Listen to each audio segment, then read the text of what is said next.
এই যত যাকে তত নাকি বাতেন ভাই যে জাকি দেওয়া শুরু করছে আর থামতে চেয়েছে না, দৌড়া দৌড়া জাকি।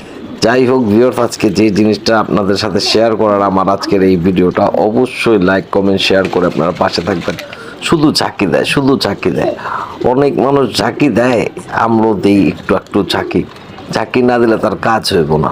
জিনিসটা কি অন্তত পক্ষে আপনাদের মনে প্রশ্ন জাগছে, এই জিনিসটা কি মিশাইতেছে বাতেন ভাই।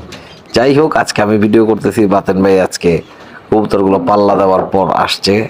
কবুতরগুলো একদম ভদ্র হয়ে গেছে, খাঁচার থেকেও বের হইতে চায় না। কবুতরগুলোরে খাওয়া দাওয়ার পর একটু ঝাঁকির পানি দিয়ে দিলাম। যাই হোক, এটা কিসের পানি আপনাদের সাথে বলিয়ে দিই। এটা হইতেছে জাম্বুরার রস। এটা জাম্বুরার রস কবুতরকে দিছি। অবশ্যই আপনারাও খেতে দেবেন কবুতরকে, কিন্তু একটা কথা, জাম্বুরার রস দেওয়ার পর অবশ্যই বাকি অবশিষ্ট থাকা রসগুলো ফ্রিজে রাখবেন, নয়তোবা গ্যাসে ফাইটা যাইব আর আমার মতো জাকি দিতে পারবেন না। ধন্যবাদ ভিডিওটা দেখার জন্য, অবশ্যই পাশে